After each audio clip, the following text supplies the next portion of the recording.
पहली अपडेट संचार साथी ऐप के हवाले से है।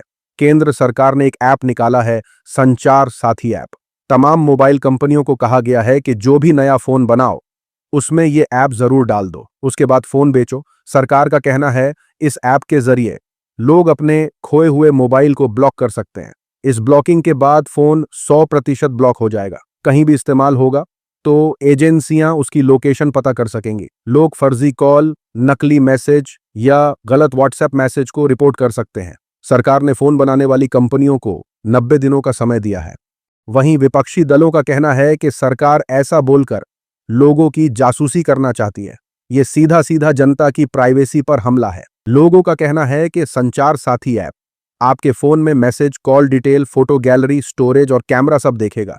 लोग बोल रहे हैं कि इस ऐप को आप डिसेबल और डिलीट भी नहीं कर सकते। दावा किया जा रहा है कि इस तरह का ऐप रूस और नॉर्थ कोरिया में चलाया जा रहा है। भारत इस लिस्ट में जल्द ही शामिल होने वाला है। आईफोन बनाने वाली कंपनी एप्पल ने भारत सरकार के इस आदेश को मानने से मना कर दिया है।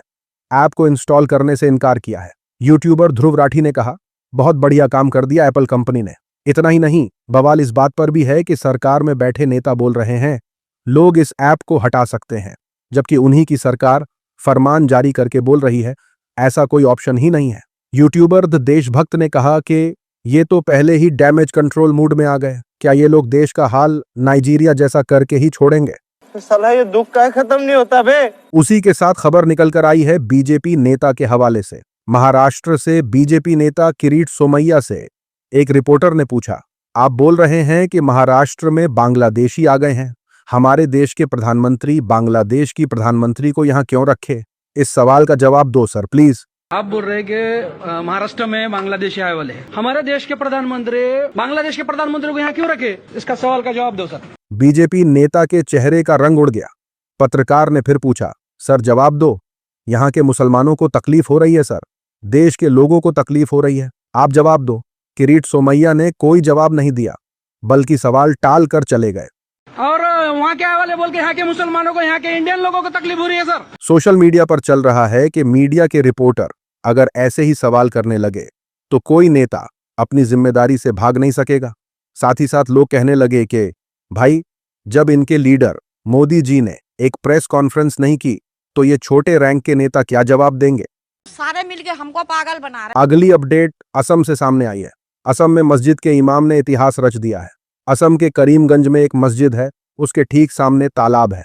सुबह की नमाज का समय था, कुछ लोग रास्ते से गुजर रहे थे, तभी अचानक बाहर से कुछ आवाज आती है। मस्जिद के इमाम अब्दुल बासित तुरंत भाग कर गए। देखा कि एक गाड़ी तालाब में डूब रही है। इमाम साहब ने तुरंत मस्जिद के माइक से ऐलान किया और वहां के लोगों को बुला लिया। बहुत कोशिशों के बाद सबने मिलकर गाड़ी को बाहर निकाला। इससे गाड़ी में बैठे 7 हिंदू लोगों की जान बच गई। मस्जिद के इमाम अब्दुल बासित की सूझबूझ से 7 लोगों की जान बचा ली गई। सोशल मीडिया पर चल रहा है कि हिमंता इसको भी जान बचाओ जिहाद ना बोल दे, कोई भरोसा नहीं, कोई भरोसे के काबिल नहीं है। साथ ही साथ लोग कहने लगे, नफरत फैलाने वालों देख लो, मदरसों में ये सिखाया जाता है। बहुत बढ़िया। साथ ही साथ खबर निकल कर आई है बंगाल से। ये हैं सोनाली खातून, बंगाल की एक बंगाली बोलने वाली मुस्लिम लड़की। ये फोटो कल शाम की है जब वो बांग्लादेश की जेल से रिहा हुई। वो और उनका परिवार बांग्लादेश कैसे पहुंचे? क्योंकि दिल्ली पुलिस ने जून में उन्हें, उनके पति और 2 छोटे बच्चों को बिना किसी ट्रायल के सिर्फ इस शक में कि वो गैर कानूनी विदेशी नागरिक हो सकते हैं, बांग्लादेश भेज दिया। लेकिन सोनाली की मां का नाम 2002 की भारत की वोटर लिस्ट में है, मतलब उनका परिवार बंगाल का है। फिर भी सोनाली को बांग्लादेशी कह दिया गया। कलकत्ता हाई कोर्ट और सुप्रीम कोर्ट दोनों ने आदेश दिया था कि सोनाली और उनका परिवार वापस भारत लाया जाए, लेकिन ऐसा नहीं हुआ। दिल्ली में ये परिवार कूड़ा बीनकर अपना गुजारा करता था। फिर पुलिस ने इन्हें पकड़ा, पहले असम ले जाया गया और उसके बाद बांग्लादेश में धकेल दिया गया। सोशल मीडिया पर चल रहा है ये मामला इंसानियत पर धब्बा है। यही सोनाली खातून और उनका परिवार अरबपति होते तो वही लोग सैल्यूट मारते जिन्होंने इन्हें धकेला था। साथ ही साथ लोग कहने लगे, बदलाव कैसे आएगा जब सुप्रीम कोर्ट ही सरकार के सामने बेबस नजर आ रहा है। अगली अपडेट राजस्थान से है। राजस्थान सीआईडी ने श्रीगंगानगर से आईएसआई एजेंट प्रकाश सिंह उर्फ बादल को गिरफ्तार किया है। अदालत ने आरोपी को 10 दिन की पुलिस रिमांड पर 11 दिसंबर तक सीआईडी के हवाले किया है। प्रकाश सिंह के मोबाइल में लगातार बातचीत और जासूसी के सबूत मिले। प्रकाश सिंह इंडियन आर्मी की मूवमेंट, आर्मी के ठिकानों और बॉर्डर पर चल रहे काम की तस्वीरें, वीडियो पाकिस्तान भेजता था। दूसरों के मोबाइल ओटीपी का इस्तेमाल कर फर्जी व्हाट्सएप अकाउंट बनाकर अपना नेटवर्क चलाता था। आईटी सेल में सन्नाटा है। सोशल मीडिया पर चल रहा है कि कहां गए वो बोलने वाले जो कहते हैं हर अपराधी मुसलमान ही क्यों होते हैं। साथ ही साथ लोगों ने कहा पूछना ये था इसे आतंकी कहा जाएगा या इसका फूल मालाओं के साथ स्वागत करके छोड़ दिया जाएगा। साथ ही साथ जापान की यह खबर देखिए। गोदी मीडिया ने दावा किया कि जापान में मुसलमानों को मैयत दफनाने की भी जगह नहीं मिलेगी। गोदी मीडिया ने इसे जापान सरकार का फैसला बताया। बहुत से गोदी चैनलों ने इसे ऐसे ही चलाया है। नैरेटिव बनाया जा रहा है कि जापान के मुसलमानों से सरकार कह रही है यहां से निकलो। हकीकत में ऐसी कोई खबर जापान से सामने नहीं आई है। गोदी मीडिया धड़ल्ले से झूठ फैला रहा है। जापान के अखबारों पर अगर आप नजर डालेंगे तो महीनों पुरानी वो खबरें दिखाई देंगी जिनमें सरकार मुस्लिम कब्रिस्तान की जमीनों को बढ़ाने पर सोच विचार कर रही है। गोदी मीडिया का झूठ लोगों ने कुछ सेकंड्स में पकड़ लिया। सोशल मीडिया पर चल रहा है एआई के जमाने में भी बेझिझक झूठ बोला जा रहा है। मैंने खुद जापान सरकार की वेबसाइट और पोर्टल जांचे, कहीं भी ऐसा कोई आदेश या फैसला नहीं मिला जिसमें कहा गया हो कि मुसलमानों को शव दफनाने के लिए जगह नहीं दी जाएगी। साथ ही साथ लोग कहने लगे अंधभक्तों को झूठी खबर सुनकर भी बहुत खुशी मिलती है, जैसे ये सब फैसले उनके बड़े पापा ले रहे हों। अब ये खबर देखिए। बॉलीवुड एक्ट्रेस शिल्पा शेट्टी एक बार फिर जमकर ट्रोल हो रही है। एक्ट्रेस से एक पत्रकार ने पूछ लिया कि शिल्पा मैम, जब आप पास्ता नूडल्स खाते नहीं हो तो फिर प्रमोट क्यों कर रहे हो? आप पास्ता नूडल्स तो खाते नहीं हो तो प्रमोट कैसे कर रहे हो? एक्ट्रेस शिल्पा शेट्टी कुछ सेकंड्स के लिए सोच में पड़ जाती है। इसका क्या जवाब दूं? फिर परेशानी वाला एक्सप्रेशन देकर कहती है कहां पर है, क्या पूछ रहे हो? No comments. क्या पूछ रहे हो?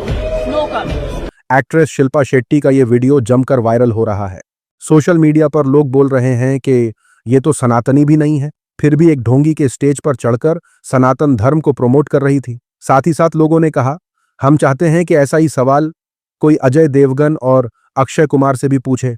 सवाल तो आप समझ ही गए होंगे। तू समझा? साथ ही साथ देखिए अरुणाचल प्रदेश में क्या चल रहा है। अरुणाचल प्रदेश में कुछ लोगों का एक ग्रुप मस्जिदों और मदरसों में जाकर मुसलमानों को टारगेट कर रहा है। इस ग्रुप के लोग मुसलमानों को देखकर उन पर चढ़ने लगते हैं। मस्जिद के इमाम से बोले भारत माता की जय बोलो, वंदे मातरम बोलो। इमाम साहब ने बहुत ही प्यार से जवाब दिया और कहा माँ तो सिर्फ एक होती है, हम हिंदुस्तान जिंदाबाद बोल सकते हैं, इंडिया जिंदाबाद बोल सकते हैं। माँ का दर्जा तो सिर्फ उसे ही हासिल है जिसने आपको जन्म दिया। अरुणाचल प्रदेश का यह ग्रुप मस्जिदों में जाकर मुसलमानों से डॉक्यूमेंट्स दिखाने की मांग कर रहा है। कह रहा है कि ये इल्लीगल बांग्लादेशी हैं।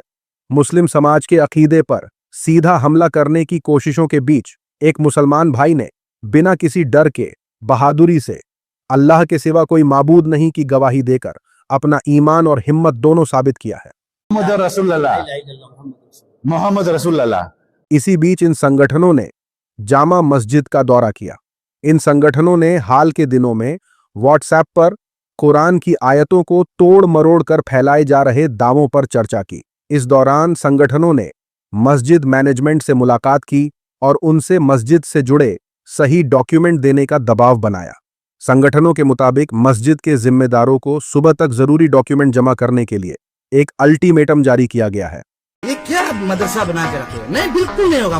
वहां तुम हिम्मत है तो बना के देखो। हालांकि अरुणाचल प्रदेश की जनता ने इन संगठनों से सीधा पूछा कि आप लोग सिर्फ मस्जिदों के पीछे क्यों पड़े हो, मदरसों और मुसलमानों के पीछे क्यों लगे हो? क्या आपको कोई और मजहब नहीं दिखाई देता? अगर तुम्हें सच में समाज की चिंता है तो सिर्फ मस्जिद ही क्यों, मंदिर, चर्च, गुरुद्वारा सब पर बराबर बोलो। या फिर ये ड्रामा सिर्फ सुर्खियां बटोरने का है? इसको कुछ होने तुम रिस्क लेगा, तुम रिस्क लेगा, तुम क्या बात कर रहे हो? इसको कुछ होने से रिस्क लेगा। नहीं, इसको कुछ तुम रिस्क लेगा, तुम काम करेगा। उसी के साथ देखिए किस तरीके से मुसलमानों को फंसाया जाता है। खबर झांसी से निकलकर आई है। हीराकुंड एक्सप्रेस ट्रेन में बिलाल, इजहान, फैजान और रमेश पासवान के बीच सीट को लेकर कहासुनी हुई। सीट नहीं मिलने पर साधु के लिबास में रमेश पासवान ने रेलवे कंट्रोल रूम को कॉल लगा दिया। आरोप लगाया कि इस ट्रेन में 3 आतंकवादी बैठे हैं। रेलवे पुलिस तुरंत मौके पर पहुंची और देखा कि ऐसा तो कुछ नहीं है। रमेश ने सीट की लड़ाई को आतंकी घटना बना दिया। गोदी मीडिया में सन्नाटा है। सोशल मीडिया पर लोग पूछने लगे कि ट्रेन में झूठी अफवाह, गलत आरोप, ट्रेन लेट करवाना, लोगों में डर पैदा करना जैसे तमाम आरोपों के चलते रमेश पर क्या एक्शन हुआ। रमेश को झूठी कंप्लेंट और 3 लोगों को फंसाने के लिए जेल भेजना चाहिए। साथ ही साथ आईटी सेल ट्रोल हो रहा है। एक डेटा सोशल मीडिया पर सामने आया है जिसमें बताया जा रहा है कि कितने % लोग दुनिया भर में खतना कराते हैं। आईटी सेल और गोदी मीडिया अक्सर मुसलमानों पर इसे लेकर तंज भी करते हैं। सरकमसीजन यानी खतना अफगानिस्तान के लोग सबसे ज्यादा करवाते हैं। सबसे कम यूक्रेन, जॉर्जिया के लोग कराते हैं। भारत में करीब 13% लोग इसे अंजाम देते हैं। वहीं अगर इजराइल की बात करें तो वहां 99% लोग खतना कराते हैं। जो लोग नहीं जानते उनके लिए बता दें कि मुसलमानों में खतना एक सुन्नत यानी जरूरी अमल माना जाता है। करनाल के डॉक्टर मुकुल साल्दी का कहना है कि इसे कराने का फायदा यह है, कभी आप कैंसर जैसी बीमारी का शिकार नहीं होंगे, ना ही आपको कोई इन्फेक्शन होगा। सोशल मीडिया पर चल रहा है कि अंध भक्तों लिस्ट में इजराइल को देखकर कैसा लग रहा है। साथ ही साथ लोग बोले कुछ लोगों को तो सफाई से भी नफरत है। उसी के साथ ये खबर देखिए, महाराष्ट्र के गांव गुहा में मुसलमानों के बॉयकॉट की बात सामने आई है। गांव का माहौल ऐसा है कि यहां कोई हिंदू किसी मुस्लिम से बात नहीं करता, कारोबार नहीं करता और ना कोई लेन देन करता है। वजह हजरत रमजान शाह बाबा दरगाह विवाद। विवाद की शुरुआत तब हुई जब हिंदूवादी लोगों ने 2023 में दरगाह पर भगवा झंडा लगाकर कब्जा कर लिया। महाराष्ट्र के अहिल्यानगर जिले में गुहा गांव में एंटर करते ही एक अजीब सी शांति और बेचैनी महसूस होती है। हिंदू और मुस्लिम समाज के बीच तनाव भी साफ महसूस होता है। पहले मुस्लिम और हिंदू दोनों गांववासी यहां दुआ प्रार्थना के लिए आते थे, लेकिन अब ये जगह 2 साल से धार्मिक झगड़े का केंद्र बन चुका है। सोशल मीडिया पर चल रहा है कि बच्चों को स्कूल में तंग किया जाता है, पड़ोसियों को बात करने के लिए फाइन लगाया जाता है। नफरत अब महाराष्ट्र के गांव तक पहुंच गई है, भुगत रही है आम जनता। साथ ही साथ पत्रकार सोहित मिश्रा का कहना है, मुसलमानों से बात करने पर 2000 का दंड। सालों से गांव में मौजूद हिंदू मुस्लिम एकता 3 साल में खत्म। मुस्लिम बच्चों ने स्कूल बदले। गांव में सालों की दोस्ती 1 मिनट में खत्म हो गई। कल तक दरगाह पर लगी हरी चादर आज मंदिर का भगवा चादर हो गई। आज की वीडियो में इतना ही। अपनी राय और सुझाव कमेंट में जरूर बताइए। मिलूंगा अगली वीडियो में। तब तक के लिए अपना ख्याल रखें।